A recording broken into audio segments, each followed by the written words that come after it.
drama play, Rebecca of Sunnybrook Farm. So if you have, did any of you read that book as a kid or watch Shirley Temple? Like, okay, you're all too, okay, everyone's too young apparently. Thank you, two, I see two.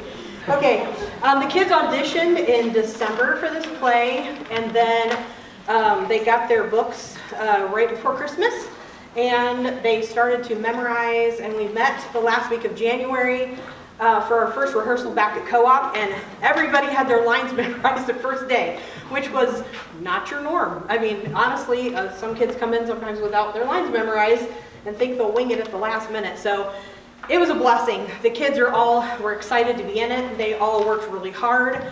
We even had 2 cancellations for weather and had to do some extra practices. So I'm really thankful for all the parents who were flexible, and thank you, Pastor Ben and Oglaze, for letting us use the church, for letting us do extra practices at the church. We just always appreciate your hospitality here at the church. Please turn your cell phones off. We had a phone go off in the first one, so everybody check just in case, because I know you're thinking your phone's not on, but it might be. So our buddy Elihu here is taping, so we're hoping for no phones to go off this time. And thank you, Elihu, for doing that. I want to thank my Renees for helping. Renee's been my assistant, and the other Renee had helped with tickets, so I appreciate that. And Roy stepped in today to flip the light switches and take money at the door, so I always appreciate that. I'll say it right at the end, but Aiden, one of the boys who's acting throughout, he is playing the piano. We're a low-budget operation here. We're doing our best, and we don't have the music and different capabilities here, so he's playing the piano while Rachel runs and changes and does things. And then Grandpa stepped in at the end. He doesn't want me to say anything, but he's going to play at the end, so we're super thankful for everybody that has helped, and Titus is going to flip the switch on and off here on our high-tech lighting system. So, anyways, thank you. Wow. So without further ado, please feel free to laugh during. There's funny parts, and I'm just excited for the kids. They've worked really hard, and I think you're going to really enjoy it. So enjoy the show.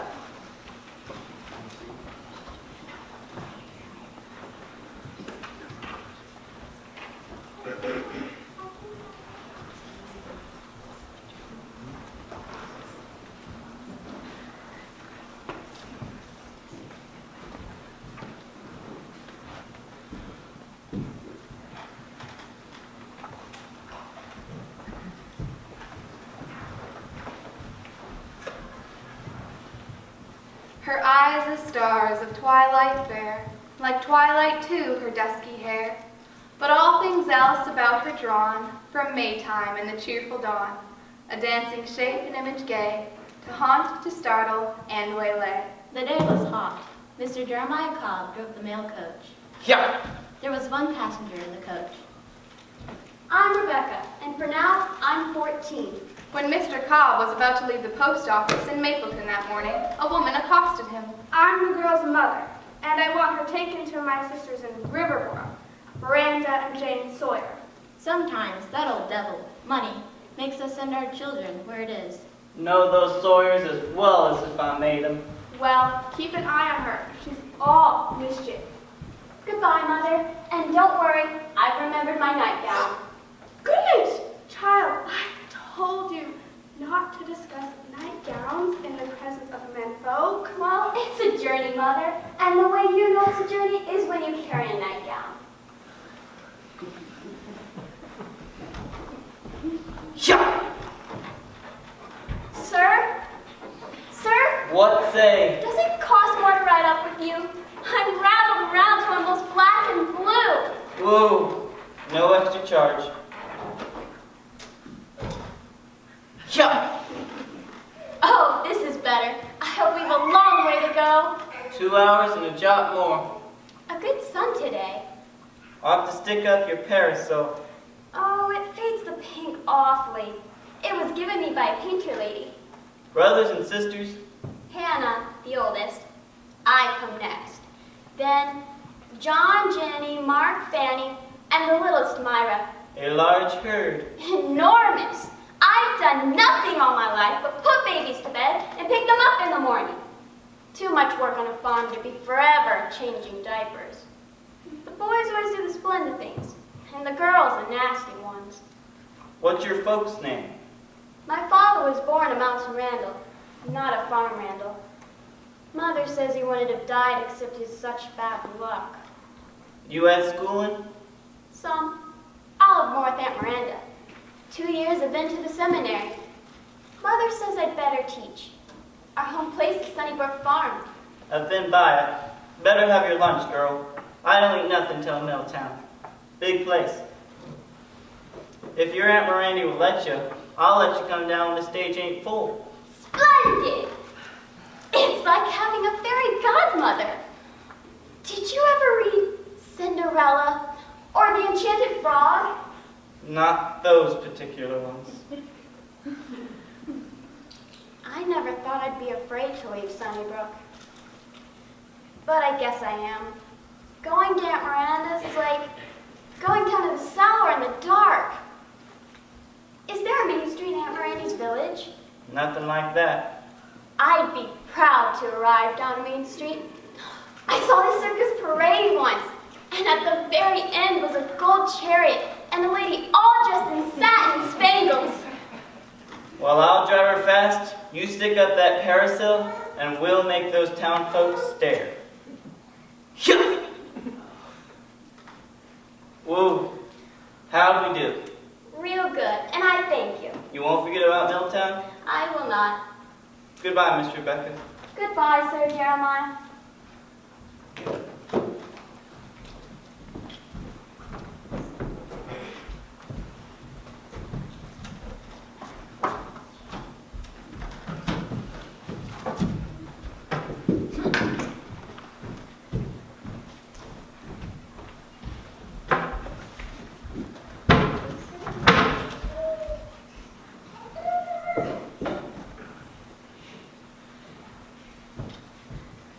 Staged him. I've tied up the bed for her and put a mat under her sock jar. Lord Almighty, that girl is a pink parasol. Now how will we survive that? Well, off we go. Goodness, you must be Aunt Miranda and Jane. Real pleased to meet you. You need your father to bring flowers. Garden's always full in here when it comes time. We'll get your trunk carried in. I'll take you up and show you to your room. Shut the mosquito net door tight behind you. It ain't fly time yet, but I want you to start right.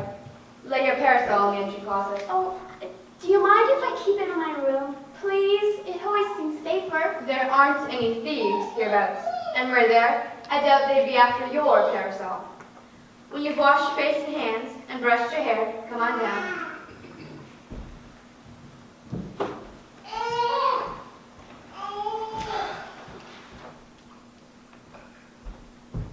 Rebecca, why are you laying in your good bed in the daytime for? And how come you got your dirty boots on? I'm sorry, Aunt Miranda. Something came over me. Well, don't let it come over you again. Boots on the bed? Who raised you?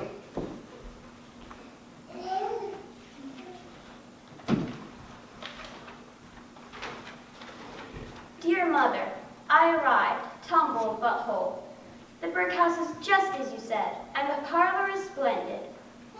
If Aunt Anne would run away, I think I should like to live with Aunt Jay. She does not hate me as Aunt Anne does. I have put my thoughts in a poem for you. This house is dark and dull and dreary.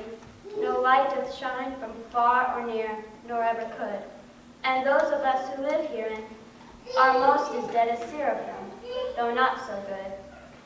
Oh, give me back my lonely farm, where none alive did wish me harm. Dear childhood home, school is pretty good. I am smarter than all the girls but one, but not so smart as 2 boys. I can play from 4:30 till supper. Our cow is a new calf and it is spotted. The teacher has punished me for drinking too long at the well, and I was forced to stand by it till school was let out.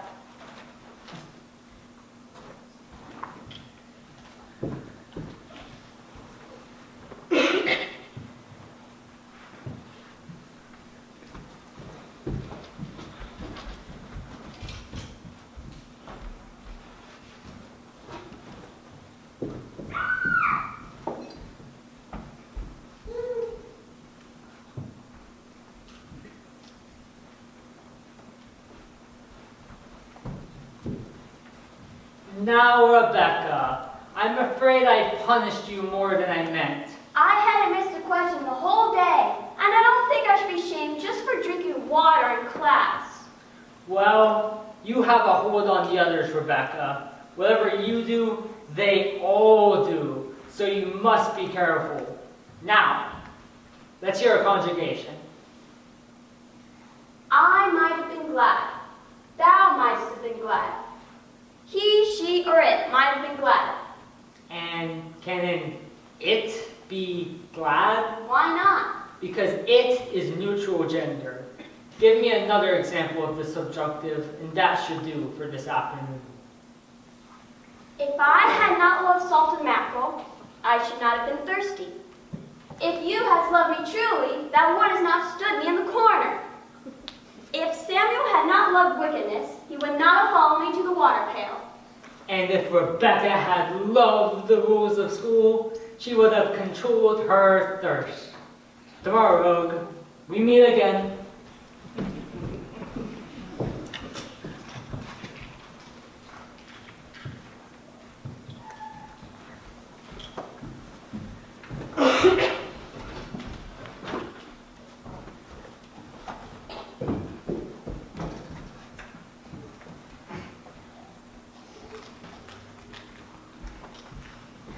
Fits your low snub, but we'll keep it. May I have another color, Aunt Miranda? I bought a whole piece of brown. That'll give you 2 more dresses and be more economical. Yes, ma'am. But Mr. Watson says that he'll take back part of it and let us have pink and blue for the same price. Asking him was none of your business. I think it would be all right to let Rebecca have one pink and one blue, you know. A child gets tired of sewing one color, and the brown is dreadful and unbecoming to her. Well, I just throw up my hands at such nonsense. And I'll show you how to do a weight trim.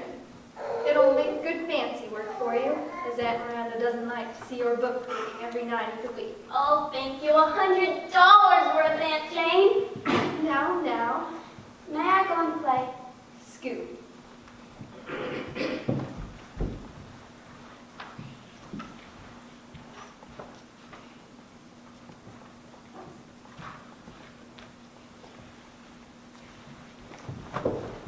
So, tomorrow you can be the 2 young princes in the tower, and I can murder you. What princes? What tower? Tell, and we'll do it. Not now, as we call in to supper. It would be elegant being murdered by you. It's almost too real when you murder, though. We could go get Elijah and Elisha for the princes. They'd yell when they was murdered. Besides, if we once show them this secret place, they'll adopt it for theirs, and perhaps steal things like their father. They need to steal just because their father does. My mother says to never say hard things about people's folks to their face. They can't bear it. Tomorrow, then.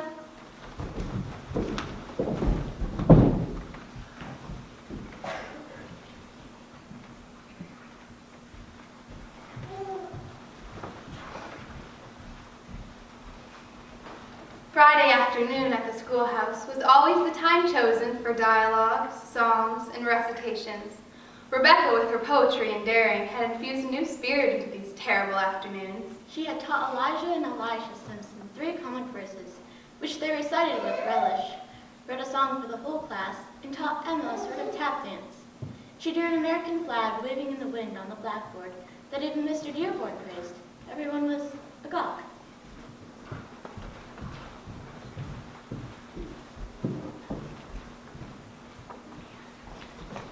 I'm so excited, my teeth are clicking. Oh, it will be rather special, Emma. Will your Aunt Miranda let you wear your new dress or only the brown? I think I'll ask Aunt Jane. Oh, if my pink was only finished. I left Aunt Jane making the buttonholes. I'm going to ask my mother if I can wear her garnet ring.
Rebecca found the side door locked, but knowing that the key was underneath the steps, she let herself in. On the bed lay the pink floral dress. Dare she wear it without asking?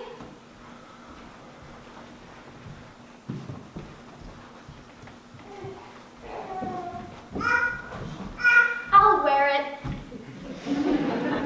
Gracious, you're pretty as a picture. Am I really? You're not good looking every day, but today, almost. How on earth did your Aunt Miranda let you wear your new dress? I didn't ask. Do you think she'd say no? Miss Miranda always says no, doesn't she? But on a Friday of skits and speeches? Well, with the beautiful flag you chalked on the board, your poem of welcome, and helping us with the axe, surely she wouldn't have.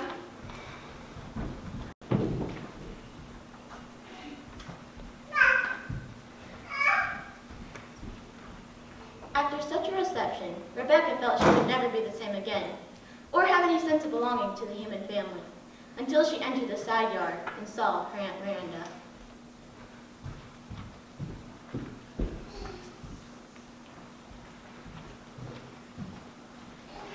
Stop there. Why did you put on that good new dress on a school day without permission?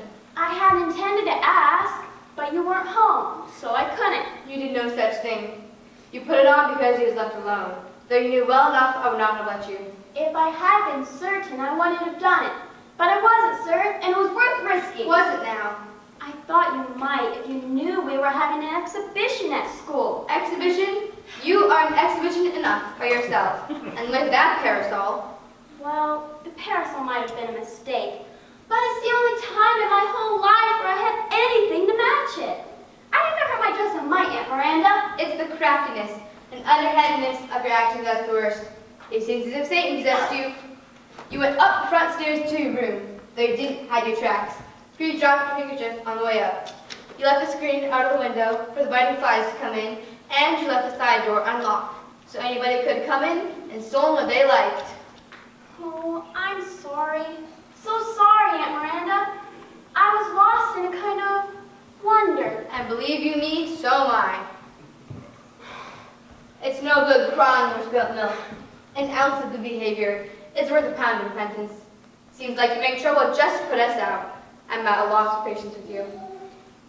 Look here, Aunt Miranda.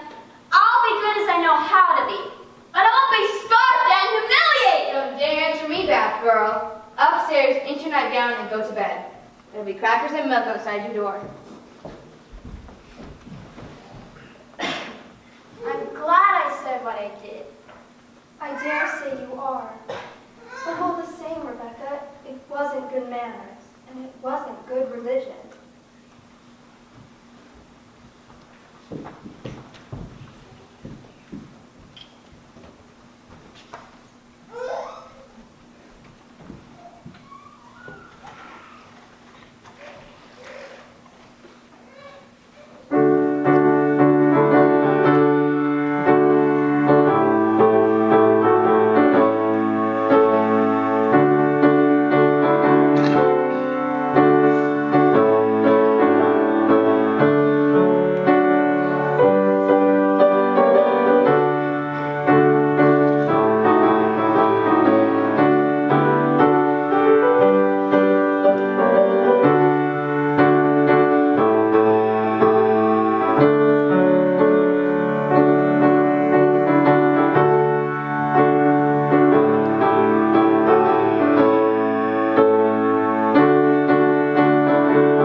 What the blazes?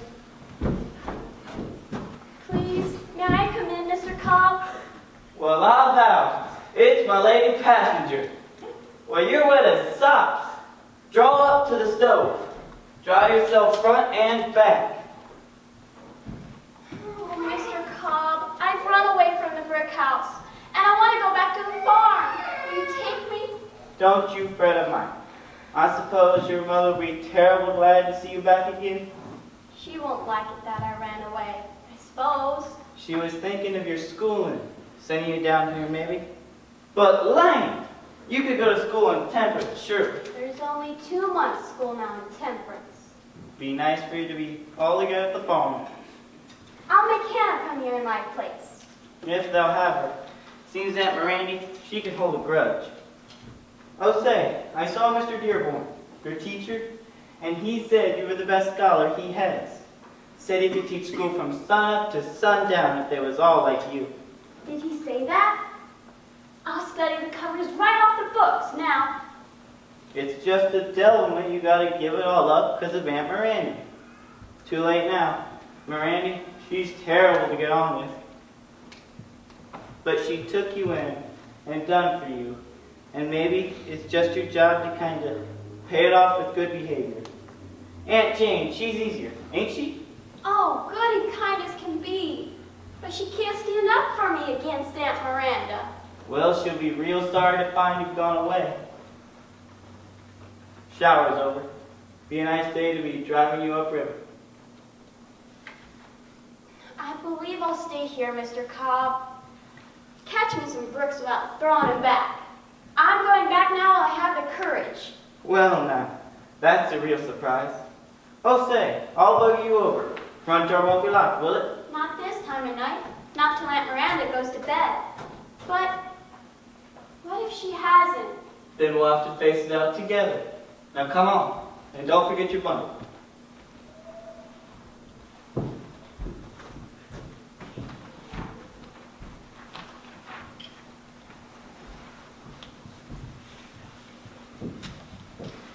To tell the truth and shame the devil, I've never seen a child improving her work as Rebecca has today. Seems like that setting down gave her was probably just what she needed. I dare say to last for a month. Well, I'm glad you're pleased. That poor child looks to me as if she'd been through the 7 years' war. When she came down this morning, it seemed she'd grown old overnight. If you follow my advice, which you seldom do, you'll let me take her and Emma down to the river tomorrow afternoon, and then home to a good Sunday dinner. Then, let her go with Jeremiah and his wife to Milltown on Wednesday to hearten her up. I won't have the child in school. Well,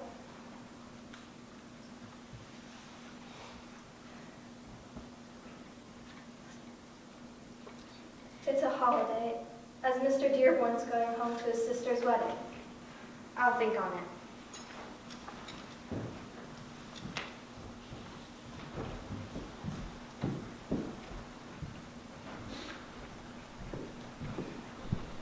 I'll tell you, dear, that drive to Milltown's a hard one. I can feel those horses right up my arms. That Rebecca girl's the best company I ever see in my life. We ain't had a dull moment this whole day. Well, it took that and I don't know. But she's going to turn out something remarkable. A writer, maybe. Or maybe a lady doctor. Like that Miss Parks up the corners. I just can't see Rebecca as a lady doctor, Jeremiah. Her gift of gab is what's going to be the making of her. It's a right pity she's so plain-looking. Plain-looking? Dear, what about those eyes? And what about that dimple?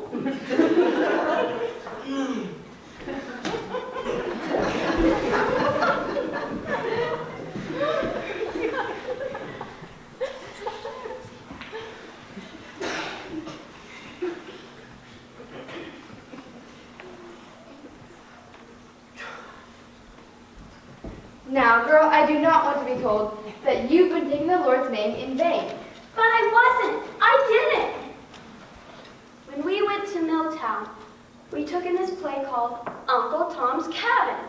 And there was this part where Eliza takes her baby and runs across the Mississippi on the ice blocks, pursued by bloodhounds. And when she sees that Mississippi, she yells out, "My God, the river!" And I was playing that part for the class. Well, I'm thankful. It's no worse, but I swear, you're as born in trouble as sparks fly upward. Now going up to your room. I declare she's the beatenest child. I don't think she's like the rest of us. But whether it's for the better or worse, I can't hardly tell till she grows up. She's got the making of most anything in her Rebecca has. But I feel sometimes as if we're not fitted to cope with her. Stuff and nonsense. Speak for yourself. I feel fitted to cope.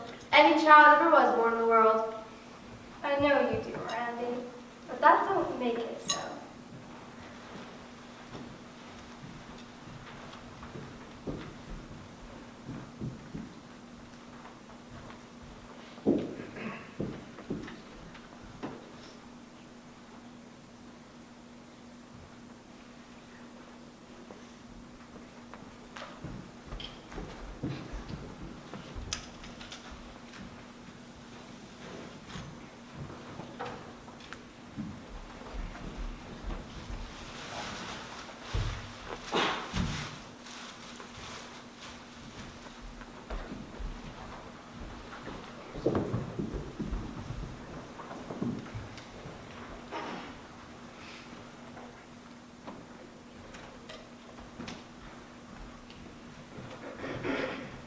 Well, I didn't like to tell you, but my family's in a fix. Daddy's not strong since the illness, and Mama lost her job when the store closed. So I saw in a circular that the Excelsior Soap Company was calling agents to sell their soap door to door. Oh, I like the challenge of that. So I wrote to them, and they sent me 350 soap cakes. Good heavens! I don't believe a state fair barker could sell so many. Twice as many if we choose to. We just need a little speech with sparkle to it. Well, they sent this circular with the soaps. Can I sell you a little soap this afternoon? It is called the Snow White and Rose Red Soap. 6 cakes in an ornamental box. 20 cents for the white, 25 from the red. Made from the purest ingredients. And if desired, could be eaten by an invalid with relish and profit. Oh, don't say that, Rebecca. It makes me feel like a fool. You try. Okay, here. The Snow White is the most remarkable laundry soap available to the public. Gently immerse a garment in a tub and lightly soak the more solid portions with the soap and let it sit overnight. Even the youngest baby can wash them with little effort. Babe, not baby. It's the same thing. It's the poetry of the thing, Emma. Well, we had better get started. We have quite a bit to sell.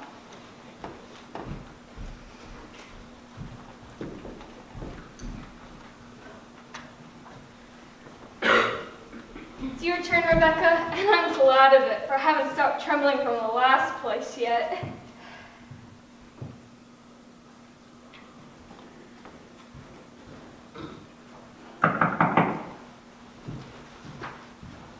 Good afternoon. Is the lady of the house at home?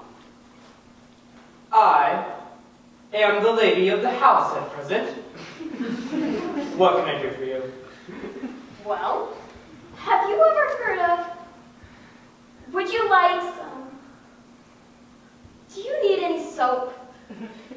Do I look as if I did? I didn't mean that. I mean, I would like to introduce you to a very remarkable soap. It's Made of the purest vegetable fats, isn't it? the very purest. No acid in it? Not a trace. Excellent. Glad I don't live here. I'm just on a visit to my aunt who is away for the day. I used to be here as a boy. Nothing takes the place of a farm, where one lived as a child. Oh, so you consider your childhood a thing of the past? It seems a long time ago. A particularly unpleasant one mine was. So was mine. What was your worst trouble? Lack of food and clothes, principally. Mine was no shoes, too many babies, and not enough books. Oh, yes. So tell me, how much soap I ought to buy today? Oh, a lot. You see, we're not selling for our own benefit. My friend, who pulling the box by your gate is trying to get a selling price for some friends who are abjectly poor and lead a joyless life. The prize for a very good sales is a banquet lamp, which will make reading possible in the evening. How much in sales do you like to provide your friend, the banquet lamp? Well, if 200 more cakes were sold this month and next, they can have the lamp by Christmas. Very well. I'll take 300. How very wonderful! No. You should say, can you make it 350? Oh, I could never say that. Well, I'll set it to myself. So I'll take the 350. What if your aunt doesn't like the soap? My aunt likes what I like. Mine doesn't. Then there's something wrong with your aunt. Would you like to know my name? I'm sure you must be Mr. Aladdin in the Arabian Nights. All right. And yours? Rebecca Rowena Randall, sir. And thank you ever so much. Oh, don't mention it. I was sort of a commercial traveler myself once. Do come again. I'm sure I'll buy anything you have to sell. Goodbye, Mr. Aladdin.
Miranda, for your actions are very odd. Yes, ma'am. Oh, the look of her, all that delicacy and ardor.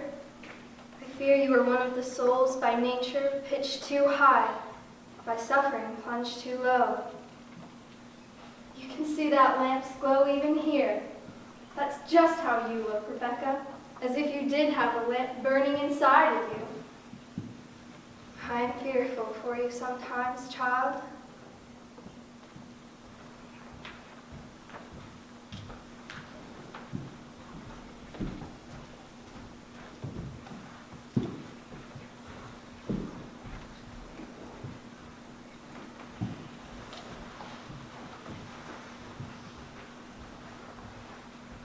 Christmas Day, icicles hanging on the trees, and glazed a pale blue over the surface of the snow. After presents had been shared, there was a knock at the door, and Rebecca answered it.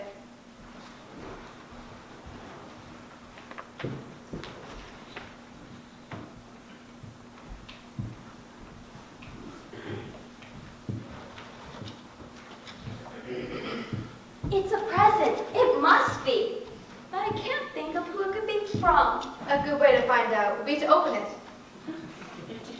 Well, Good gracious! What is it? It's a beautiful chain of delicate pink coral beads ending in a cross. Of all things. who sent it? Mr. Adam Ladd. Well, I never. Alan Burnshaw said he was going to send Rebecca a Christmas present, but I never supposed he'd think of it again. Let me see the card, Rebecca. Dear Miss Rebecca, my idea of a Christmas present is something entirely unnecessary and useless.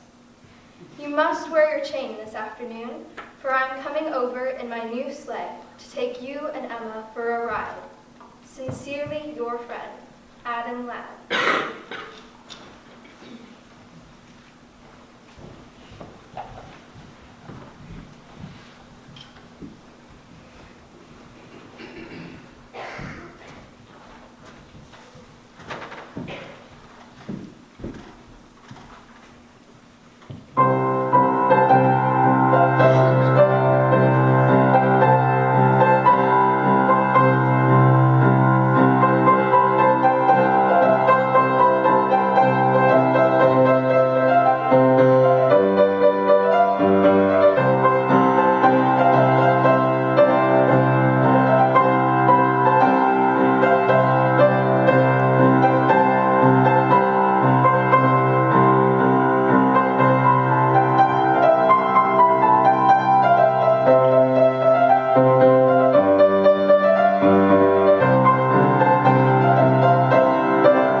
This was the year in which Rebecca shot up like a young tree.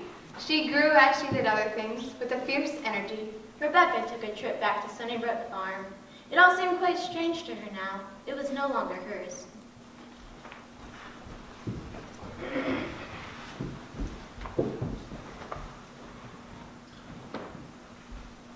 Oh, Hannah, you've never been freed from the daily care and work of the farm. Well, I've had all the privileges. The brick house is a glimpse of the wider world. I'll come home, and you shall have your turn there. It's kind of you, Becky, but Mother couldn't do it without me. I'd rather stop pigs and teach school.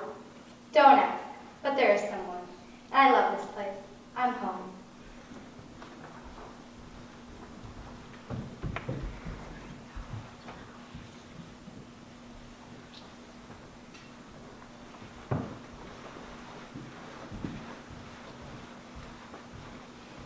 Rebecca, graduated from Riverboro, begins her studies at Wareham during the 3 coldest months. Emma did as well. Among the teachers at Wareham was a Miss Emily Maxwell, who influenced Rebecca profoundly. I am a remarkable person, often called stuck up. Both things I believe are true. I write. I do not seek a penmanship, but of creative endeavor. As a teacher, I strive to satisfy the hungry mind. You asked to see me, Rebecca? Yes, miss. You asked for a composition we had written previously, but I have none here. They're packed away in a box in the attic. Carefully tied with pink and blue ribbons. No, ma'am, twine. The one in solitude I tie with gold shoelaces, just to show what I thought of it. Solitude. Did you choose your own subject? No, ma'am, but in truth, I can write poetry easier and better. I bought these. Did you think these were good? Not so very. Well, my child, you were right. Judged by what's proper, they are pretty bad. Then must I give up all hope of being a writer? Nonsense. Though they don't amount to much, you almost never make a mistake in rhyme or meter, and thus shows a sense of form. When life is battered you about, I think you merit very good verses. What should you like to write?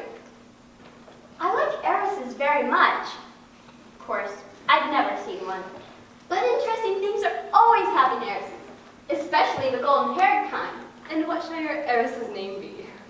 Oh, Evelyn Abercrombie, I think. And her guardian's name shall be Mr. Adam Ladd. Do you know Mr. Ladd? Oh, yes, he's my very best friend. Do you know him? He is a trustee of the school, you know. Oh. Oh, indeed. I believe Holden knows him as well. She often speaks of a handsome stranger. Of course she does.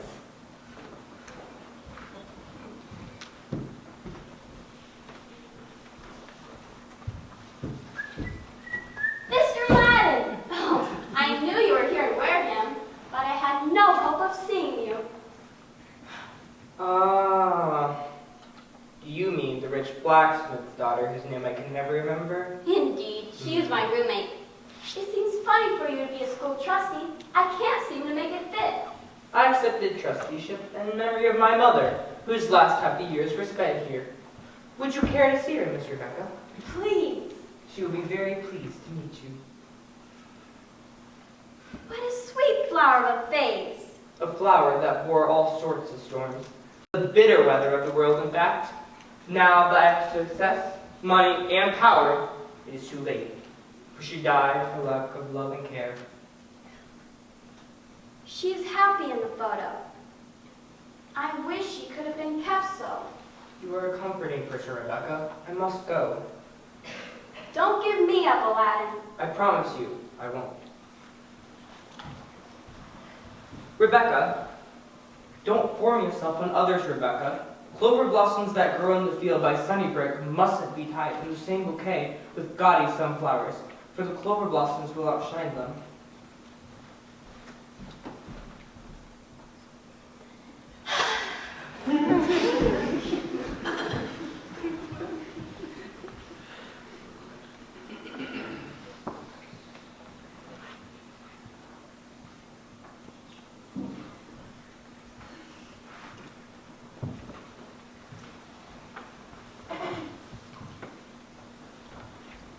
Oh, I am so buffaloed, Aunt Jane.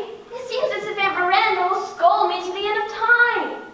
She just told me that'll take me my whole life to get the Randall out of me, and I don't want it out, so there. Be patient. I haven't told you, for it isn't fair you should be troubled.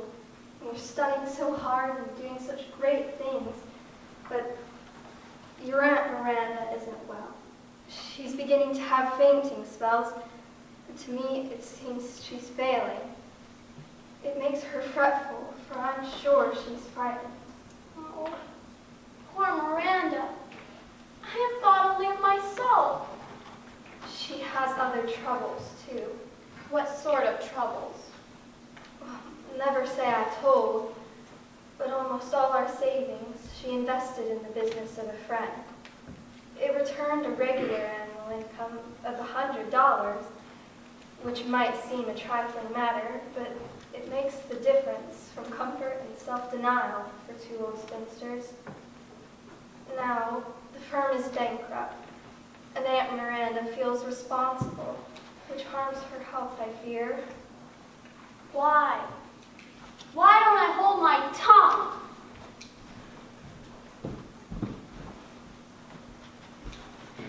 Small as they are, Rebecca's school expenses must be examined. They must be paid in cash, and I must make excuses. Can we possibly go on doing it? Shan't we have to give up and tell her why? We have put our hand to the plow, and we cannot turn back. We've taken her from her mother and offered her an education. We've got to keep our word. She's Aurelia's only hope. Hannah's beau takes all her time, and John disdains to farm. We'll skip and do without.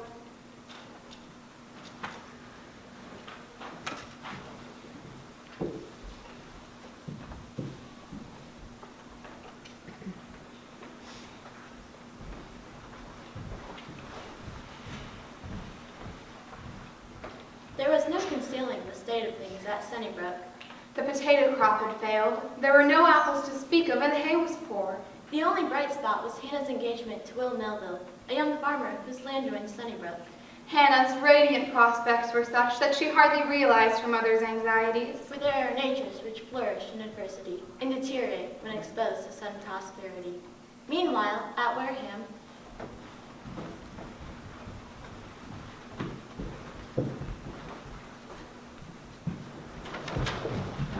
To Miss Emma Jean Perkins, your essay on Wareham wildflowers has been accepted by the Wareham Letter Gazette. No, really? I came home early to tell you.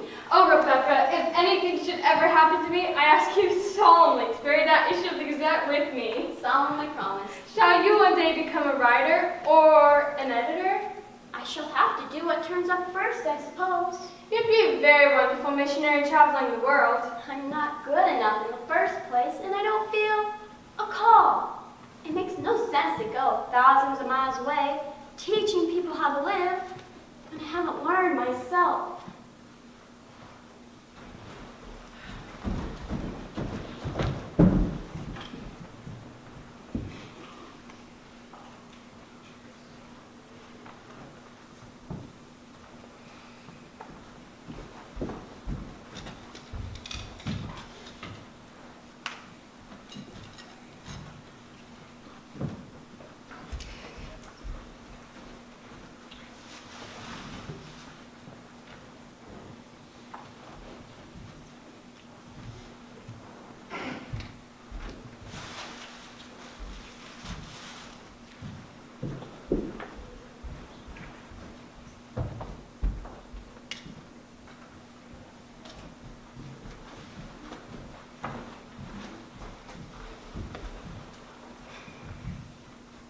You seem a touch pale and wan, young Rebecca, and you are growing up too quickly.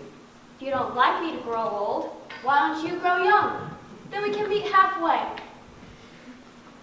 Now that I think about it, that's just what you've been doing all along. When you bought the soap, I thought you were Grandmother Sawyer's age. When you danced with me the once, you seemed like my father. But when you showed me your mother's picture, I felt as if you were my brother John, because I was so sorry for you. Well, take care that you don't grow up so swiftly that you become my grandmother before I really need one. You are studying too hard, Rebecca. Just a little, but vacation comes soon. And will you promise me to try to have a good rest? Oh, and try to recall your dimples. They are really worth preserving. Don't be kind, Mr. Aladdin. I can't bear it. It's not one of my dimply days.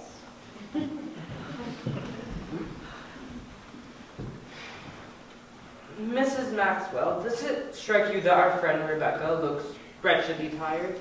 She does. I'm considering whether I should take her with me spring vacation. I always go south for the spring, traveling by sea to Old Point Comfort and rusticating in some quiet spot. Excellent. But there are some difficulties. I asked her aunts a year ago if I might be permitted to give her a musical education. But the elder, Miranda, said that no member of her family had ever lived on charity, and she guessed they wouldn't begin now. I like New England grit. Then I shall leave that matter to you. May I be allowed to contribute to the venture? No, you may not.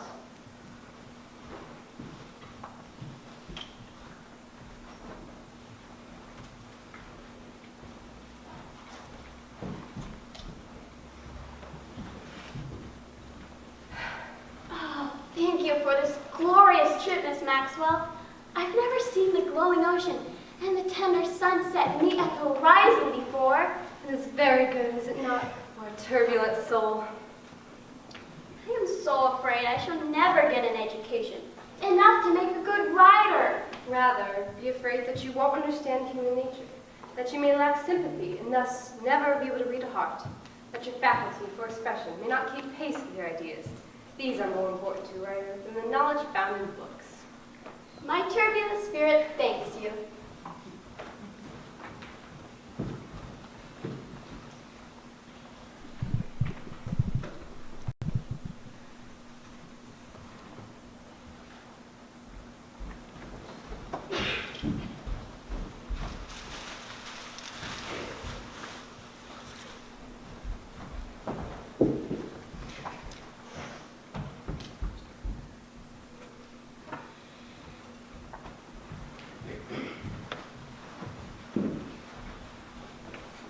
The summer term at Wareham had ended, and Holliday, Missouri had finished school, leaving Rebecca and Emma to represent Riverboro in the year to come. Rebecca, of course, won the annual writing prize. It was called On Solitude Revised. Rebecca goes home to the farm.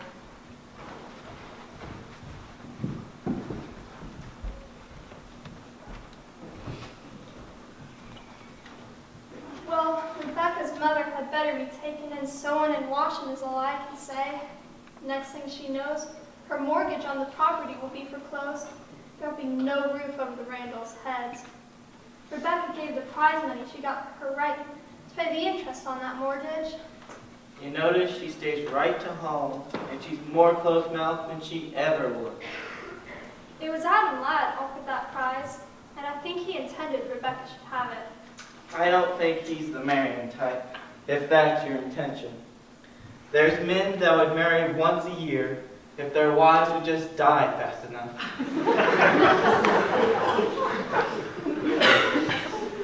Then there's men that seems to want to live alone. Tain't likely he'd be catched by a North Riverboro girl. Well, you never can tell who'll catch who. Not the way the world is now.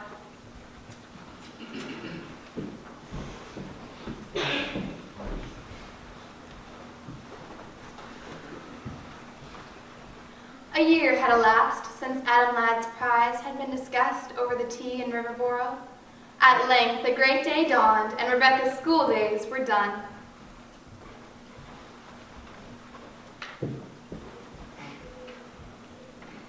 It's coming, Emmy. Do you remember in The Mill on the Floss when Maggie Tolliver closed the golden gates of childhood? I can't tell whether I'm glad or sorry. I wouldn't care if you and I were on the same side of the gate, but I've still got another year. Why, what's wrong, Miss Emma? Oh, it's you, Mr. Ladd. I'm allowing myself this one time to cry as I'm not graduating and Rebecca is. Oh, Mr. Aladdin, I'm so glad you could come. Now you must tell me if you're satisfied with me. More than satisfied. I am glad I met the child, proud to have known the girl, and longing to meet the woman. Mr. and Mrs. Cobb! Oh, this is the best fun of all. But where's Aunt Jane? I'm sorry, love, but we have bad news for you. Is Aunt Miranda worse? She is. I can tell by her looks. She had a second stroke yesterday morning, just when she was helping Jane lay out the things to come here for the graduation. Jane said you wasn't to know anything till the graduation was all over. I will go right home with you. I must just run and tell Miss Maxwell.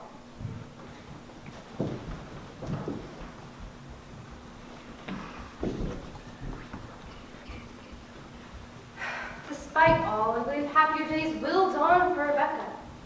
It must be a secret for the moment, but Mrs. Randall's farm will be bought by the railroad, which needs the right of way. Though not unfortunately, they'll 3 to 400 a year, which will make life possible. I want that girl to have a career. I'm not sure I do. Of course you don't. Men have no interest in the careers of women, but I know her better than you. You understand her prodigy. I think of her more as a harp. She will follow her path as she perceives it. That will content me. As long as her way comes your way. Perhaps.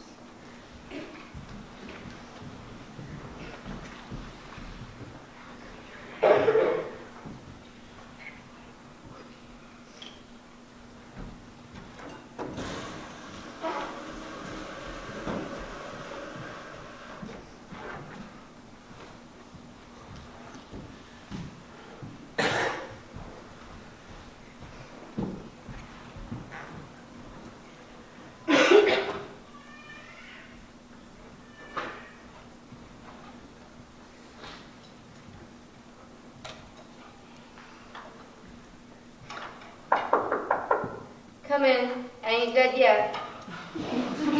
There you go again with them flowers. Find their way to a glass pitcher. I hope you don't slight things in the kitchen because I ain't there. You are not to be anxious about anything. Here I am, all grown up and graduated, number 3 in a class of 22. If you want me near, I have an offer from the Edgewood School, so I can help Sunday evenings. Later I'll go in office for more study. You listen to me. Take the best position, regardless of my sickness. I'd like to live long enough to know you pay off that mortgage, but I guess I shan't. A letter came for you, Rebecca. Come at once. Mother's had a bad accident.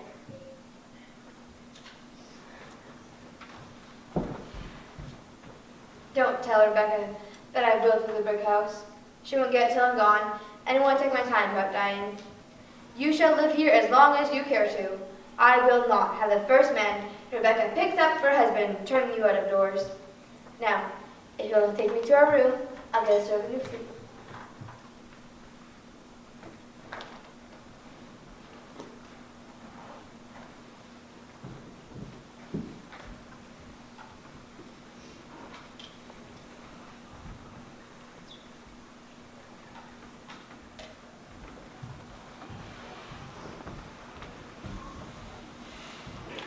2 months had gone by at Sunnybrook. 2 months of steady, exhausting work at her mother's bedside. Cooking, washing, ironing, mending, and careful listening to Aurelia's shattered breathing. Finally, and at last, Aurelia could open the blinds, have pillows behind her, and in the light of sunlight forget past agonies, and under Rebecca's watchful eye live. Rebecca was sometimes lost in memories of what could have been. How brief, how fleeting had been those splendid visions, when the universe seemed open for her young strength to battle and triumph in. How quickly they had faded into the light of common day and common tasks. Jobs she applied for had been filled, and there was a mutinous leap of the heart then, a beating of wings against the door of a cage.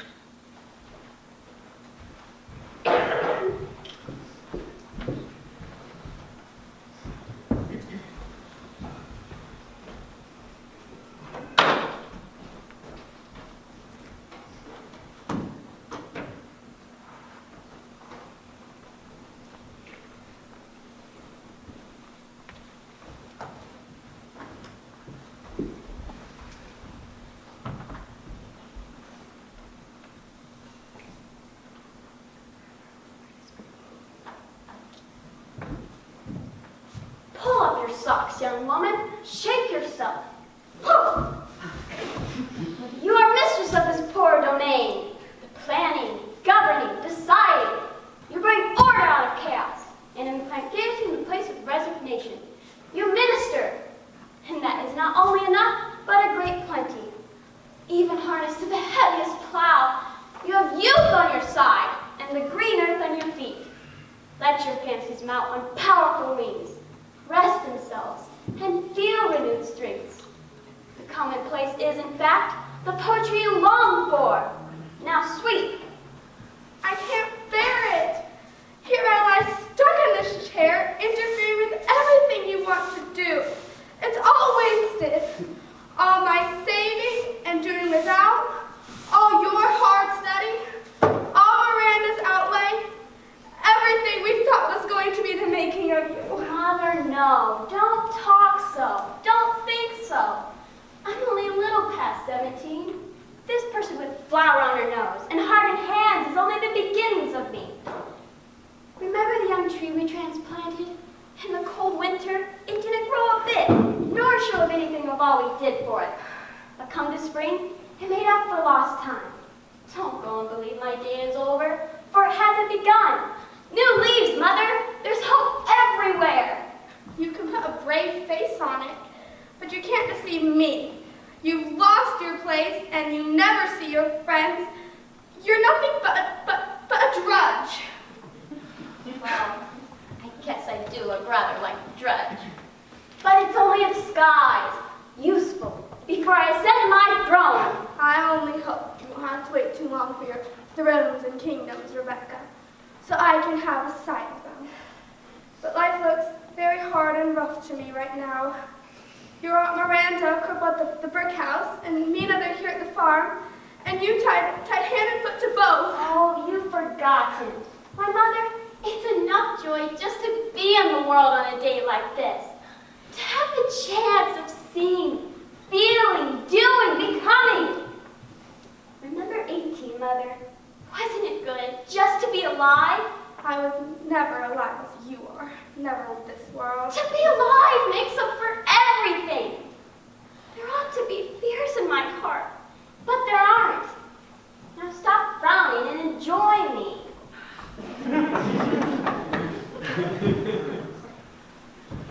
Urgent letter for Miss Rebecca. Thank you. Dear Rebecca, your Aunt Miranda passed away an hour ago. Come at once if your mother is out of danger. I shall not have the funeral till you are here. She died very suddenly without any pain. Oh, Rebecca, I long for you so. Aunt Jane. Oh, you must go this very instant. Your aunts have done everything in the world for you. But who will help you? I'll manage. Just hurry. Hurry and pack your bag.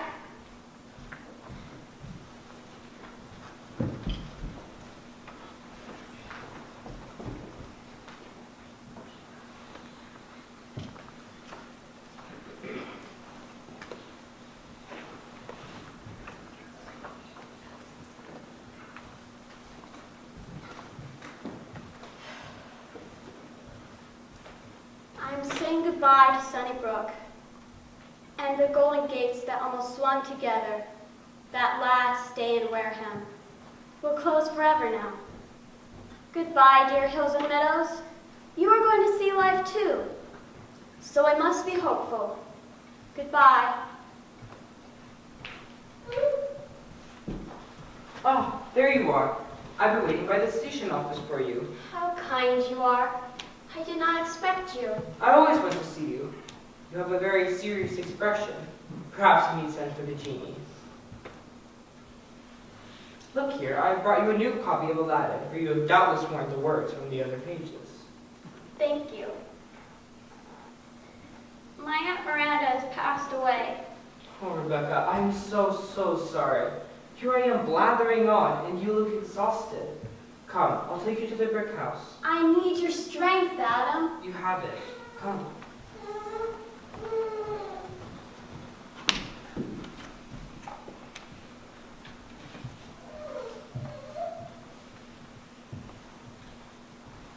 Rebecca, dear Rebecca. And Mr. Ladd, how kind of you. She will be sorely missed. You must see her. But before you go in, do you feel any bitterness towards her? Oh, Aunt Jane, could you believe that of me? I'm going in with a heart brimful of gratitude. She had a quick temper and a sharp tongue, but she wanted to do right, and she did it as near as she could. I told her before I left how she'd been the making of me, just as Mother says. She wasn't that. God made you in the first place, though you've done considerable to help. But she gave you the wherewithal to work with, and that ain't to be despised. Look around you. Aunt Miranda willed all this to you. The brick house, the buildings, and furniture, and the land all around it, as far as you can see. I want to thank her. I feel as if I could make her hear, feel, and understand. You come in, dear, whenever you're ready.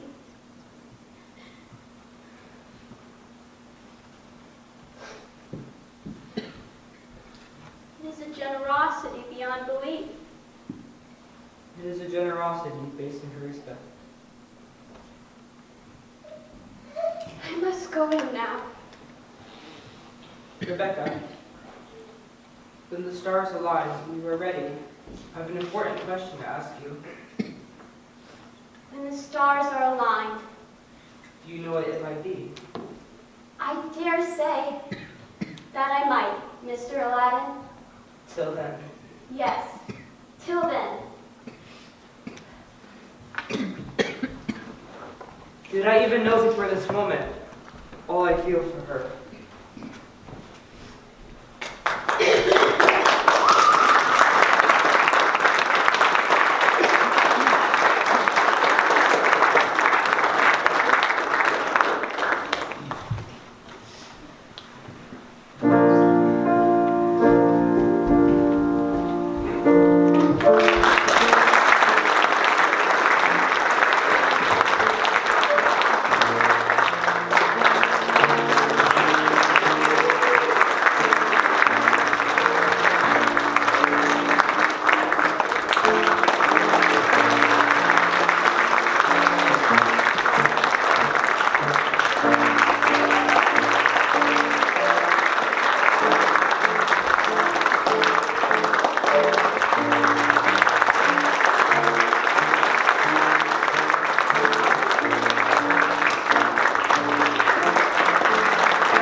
Thank you so much for coming tonight. We want to recognize our senior tonight, David Throckmorton. He has been in at least 8 ACCHS plays. So there's a board out in the lobby with pictures of him from all the different plays that you can read, and he'll be glad to tell you about it too. It's been a fantastic time being in all of these plays, learning all my lines, learning the craft of, setting up the stage as well, this year in particular. It's been fantastic. I would like to thank the old drama teacher, Rosanna. She helped me a lot in getting comfortable doing these plays, getting up on stage. And I would also like to thank our new teacher for continuing that legacy. So, thank you.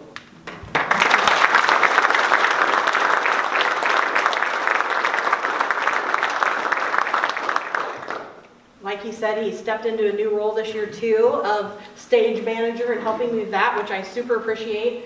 And Caidrie and Lexi helped as well with the stage, and just so many people pitched in. I just really appreciate it. Aiden did a beautiful job playing the piano, which was something he wasn't. So again, thank you to the church. Since it's nice out, I think it's not raining right now. Is it raining? Is it not raining?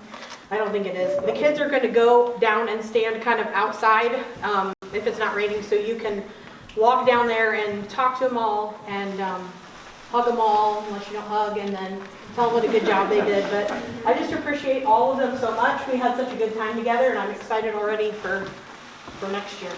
So.